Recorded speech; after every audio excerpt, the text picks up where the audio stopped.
Um, I made I did a video. I just did a follow up to the first one I did this morning called Restoring Integrity, and I had to delete it because one of the I have to catch myself. Um, and maybe the best way to try and describe this so you get a better understanding of who I am and the nature of my soul and spirit, if you will. So I'll share with you some thoughts that I had last night when I was walking down the street here in Medford, Oregon. Okay, um, and this naturally goes back to childhood and some other high-speed frequency beings that I used to hang out with, and we used to sit out on the beach at night and have some very what I call deep cosmic experience, not cosmic experiences, but cosmic discussions, because we are very aware of the electromagnetic energy system that we're in and the harvesting that's taking place. When you realize your state of awareness is very high, you're very aware of the programming, you're very aware that you are surrounded by millions of people that don't have a clue what's happening. Or when I say a clue, this doesn't have anything to do with the way that this culture, the way that artificial intelligence, what I call programming. Okay, it's when you know how programming works and you're aware of the programming itself, then it means that you're able to be aware of the programming because your state of awareness is aware of it, which means you're not held captive by it. So that means that when you are observing how all of the other beings that are held captive by the programming, it makes it easy to sort of break it down how it works. Okay?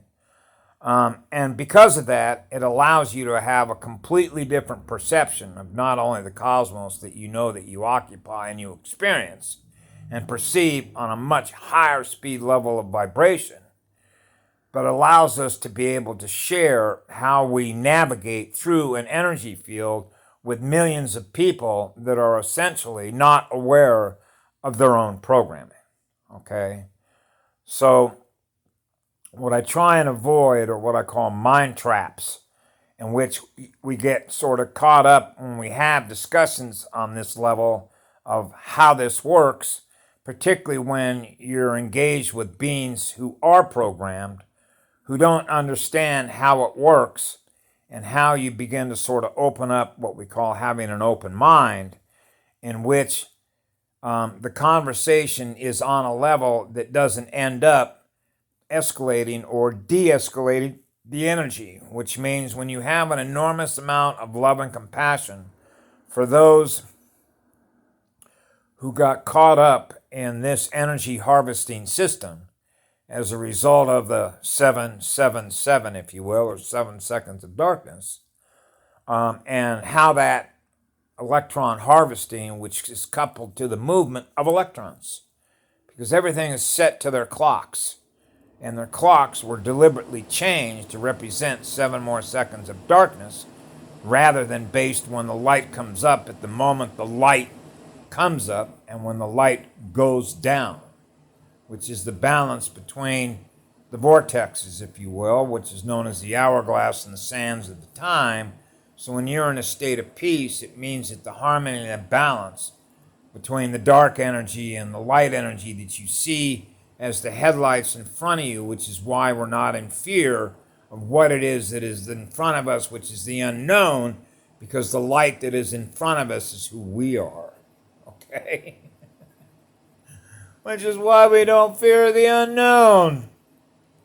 Because whatever it's going to be, that light that is there in front of us is who we are that's going to experience it.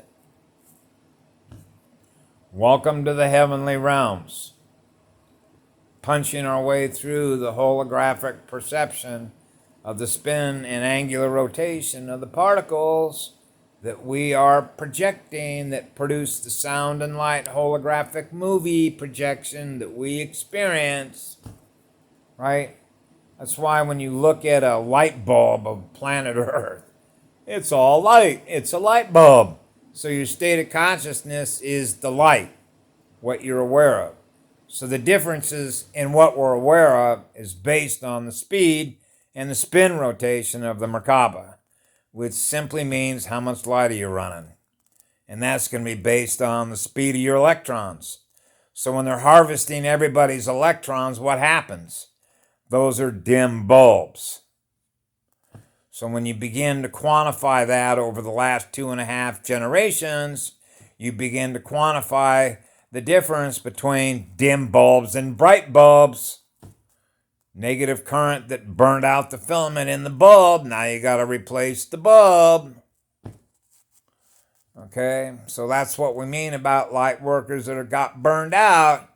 They spent way too much time hanging out with parasites, feeding on their electrons. That's why, like me, when was that? In 2011, when I mentioned about going to 292 pounds as a result of everything that I described in that one particular video, and I needed to go get cleaned up. I had to get rid of all that metadata, okay, that I was holding on to with my state of consciousness, because that's what it is. Everything that the physical body represents is data, okay, which is no different, for example, than when you kick on a laptop and you boot it up. What's the first thing that happens? The operating system, the original operating system, the blueprint of the operating system is error checking its operating system files, isn't it? To make sure that the original blueprint that was designed, in this case, a Microsoft versus Apple, it's error checking all of its files. And any files that have been corrupted, okay, will put back in the original data set, the original operating system files, okay? And that's when you got into all the antivirus programs, right? To be able to clean out all the junk that we pick up as a result of what? One unit of consciousness operating one computer terminal, making a handshake with another computer terminal. If you have a firewall set up that prevents a corruption of data that you don't want infecting your system, that's a Trojan horse. So what if you get a Trojan horse that comes into your data field? Physical avatar, which is what this is, which is analog. And you obviously realize the advantage, if you've ever watched the movie Avatar, the advantage that an avatar has, which its ability, using its state of consciousness, and if you will, what I call a master tuner, which is a stereo receiver and a transmitter, allows us to be able to adjust on the fly to the environmental conditions in which our consciousness finds ourselves. Which goes back to something I mentioned before about wherever you find love and living spirit, you'll find us. Which means we can be wherever we want to be, wherever the light is. That's the genius of that frequency, which is what love is when you're running pure light, which is pure unconditional love, which is a natural broadcast that occurs like the ball in the water. You can't keep it down in the water. It is always going to be wanting to restore itself wherever it finds itself, because the identity from which it identifies itself in the mirror, which are the headlights in front of itself, is what pure light is, which is what pure unconditional love is, because it's wanting to restore the light wherever it is aware of itself that it's lost it, because it's aware that it is losing a part of what it is. And so in order to restore myself to what I am, I have to be broadcasting what it is I am wherever I'm aware that it's been lost. See? So if I'm seeing a dim light in that mirror, bidirectional mirror in front of me, by an experience that I'm having from somebody else who's running a dim bulb, then I'm naturally broadcasting a higher speed frequency of waves to restore the light in that being, because that being is running low speed waves of electromagnetic energy. So we are naturally restoring the light in them that we experience the loss in us, because we're experiencing the low speed in them. Okay? That's how it works in a bidirectional mirror. I'm experiencing the low-speed waves that all these different beings that are in this town where I'm at now in Medford, because all you have to do is walk these streets and you will see a lot of dim bulbs. Okay, so that's why when a lighthouse comes into a place like this, others will see the state of love and joy that we have on our face and realize, whoa, there's somebody running a lighthouse. Yeah. So that's how it works. So this is how you're measuring the difference between the different beings that are experiencing who they are and who we are, which is a difference in the speed of the wave. So how do you restore love as a law? How do you restore the light to the planet? You got to cleanse all the parasites out of your colon. That's a good start, okay? And then we have to restore what I call integrity, which is living in the truth. Because if you are what love is and living spirit, then you realize the importance of living in honor. Now we're back to the parasitic artificial intelligence system and why it blocks all of the communications that were set up through DARPA and all your big telecoms out of Silicon Valley. Okay? Why they block knowledge. For example, you go to Project Ascension with Patty Broussard, okay, and do a DuckDuckGo search of Project Ascension, it will not come up. Okay? Even though the information that she has to provide to everybody is highly relevant. She gives you a grand tour. She's the gal that built the computer lab at NASA. So she has access to everything they have. Okay? So, for example, if you remember Cassini, when it went out by Saturn, remember when it crashed? Do you want to know why it was why NASA deliberately crashed Cassini? Because it was bringing back pictures of Iapedes, which is its temple, which is a Draco temple. You begin to realize when you look at those moons are not natural living organisms like planet Earth is, because you have a living spirit that is in this planet, which is the great living spirit of Mother Earth. Okay? When you look at the moons of Saturn, for example, you begin to realize the shape. Okay? It looks like a manufactured unit. They're battle platforms. So when you are given and shown, you begin to realize that, wow, man, look at the stuff that this lady can show you. Man, you got access to everything that NASA does. Well, yeah, she built the computer lab. We begin to realize the amount of knowledge that this gal has. My God, your learning curve goes way up real fast. Okay? 1947, Mars. Shows you the craft that landed on Mars. Okay? What happened, what Gaia was doing to help restore the light on the planet. Showing all the dumbs that began to be taken out. The fact that the oceans on the planet dropped 8 inches to flood all of their underground bases, because what'll salt water do to magnetics? Fry it.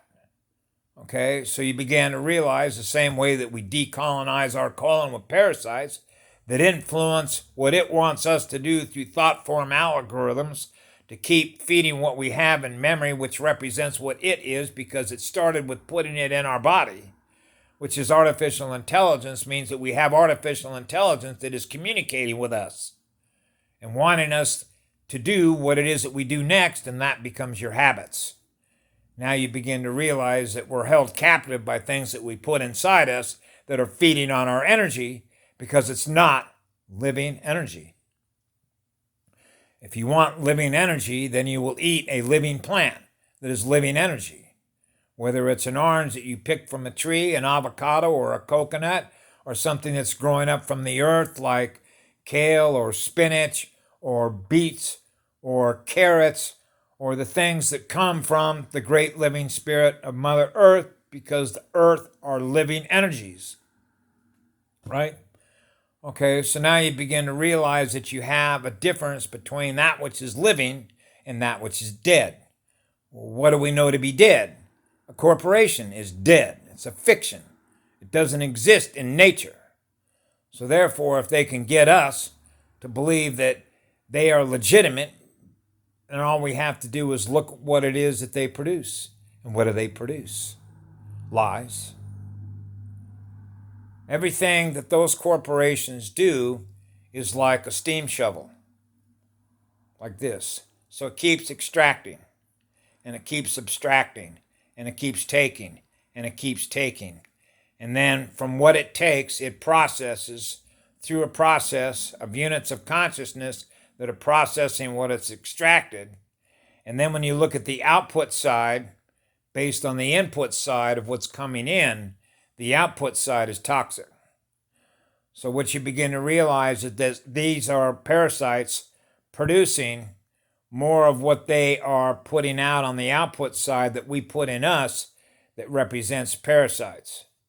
So these are parasites producing parasitic consciousness that is communicating itself within our own colony, because we have colonies of parasites in us that are feeding on our energy, which means we have a bi-directional communication system in place in which parasites are feeding on us. So this is why the girl in the planet is cleansing herself of all the parasites the same way that we cleanse ourselves of all the parasites. That allows our light to go up, our energies to be pure, our spirit is now pure, our mind is now pure, because now we're not being fed on by any parasites, which allows us to use all of our energy as broadcasters of higher frequency electromagnetic spectrum energy. That's what allows all of us to be free, because none of us are feeding on each other, because we've been losing our light as a result of the parasites that we've chosen to have a relationship with. Hence, the reason why Karen Ann Luke MacDonald filed the documents that she did in the International Criminal Court for all the crimes against humanity that the Queen of the Draco were committing against humanity on this planet. That resulted in an arrest warrant for her. She fled to the Denver Dome. Then you see her with President Trump. And if you took a look at the itinerary of President Trump on where he went, you'll realize that this was sort of like notice that the electromagnetic spectrum on this planet is being purged of all of its parasites, that we need to come back into alignment with love is the law, which is represented by the first law, which are the first law nations, which are the native Indians and tribes, because this is our home world. Okay? So in other words, on a much simpler basis, we had an invasion or an infestation of parasites that came into this living organism that invaded not only to parasite off of the girl in the planet, but it parasited off of all of the native Indians that are on this planet and everybody else that comes in here who runs a higher speed waveform of electromagnetic energy. As long as we have an interface with parasitic consciousness, they will be feeding on our light in order to drain and harvest electrons. Okay? So that's going to take an enormous amount of healing, which means healing the heart wheel, because it is the heart wheel, it is the most powerful source of electromagnetic energy that we have to spin the Merkaba at a higher rate of speed, which allows us to get through the stargates. Right? Now this is going to get into one of the things that Patty mentioned about her mother Eve, and certain beings were perfectly happy on not ascending, which means, hey, remember I mentioned the guy in Lapahoihoi, which meant that his perception of the universe is very small, and I mentioned him, as long as you're in a state of love and joy, I'm happy for you, because that's what I'm in, a state of love and joy. So you can have a being that is in a lower perception, if you will, which means they're simply not aware of all the life that is out there, and yet they can have a relationship with, say, their family maybe 100 people within their orbit, in which they are in a state of love and joy and enjoying their lives the way that they do, that brings them an enormous amount of happiness and fun that they have. Because isn't that what we'd want for everybody on the planet, is to enjoy a happy life that we can share together so that we're living in peace together, right? Okay, so peace is in the middle between the relationship that electrons have with magnetic light amplification. So when those electrons in magnetic light amplification are in peace, harmony, and balance with each other, then we're not losing any of what that is by something that's wanting to feed on us because of its inability to maintain its own rate of speed where the waves are in harmony with our waves. Hence the purpose of a classroom is to learn how to do that, how to get your own auric energy field in alignment with Source and the girl and the planet, so that we're all living in a state of peace. So it starts with living in the truth, okay? Which, in one way of imparting that truth, is in the classroom. So imagine you have 25 students in a classroom of little boys and girls, and I'm a teacher there, and I say, write down on a piece of paper the star system that you come from and introduce yourself to all the other star seeds that are here, okay? That's going to allow all those students to realize right out of the gate, wow, we live in a big cosmos. Yeah, and we can all enjoy and use what it is that we all learn together, which become the future that proves the past of what those children learn about each other in the beginning when they begin to set out in their life span, which represents the event horizon of their own DNA, where those events and the speed of those events are vibrating at a higher rate of speed, which means nobody's living in fear of each other because we know the truth about each other, and which we can learn to live in greater peace together, upon which thriving communities and thriving Star Nation relationships can be experienced. And from that allows us to experience far more stuff that's in the future. So when you look into the future, when you see the light that is ahead of you, then you realize the light that is ahead of you is who we are, which means we have nothing to fear in the unknown, because the future that we are experiencing, that is the light in front of us, is who we are. Which means the next event is going to be what is held within that light, which is what love is in living spirit. So that's why it becomes sort of a self-reference of realizing that there never was anything to fear, because the future that is ahead of us is what love is, and to live in fear of what love is not sane. Because love does no harm, because it's such a high-speed frequency of electromagnetic energy that the energy itself, which is what we are, is in peace with ourselves. So we're in peace with the cosmos, which represents everything that is held within that light that we experience, which is outside time.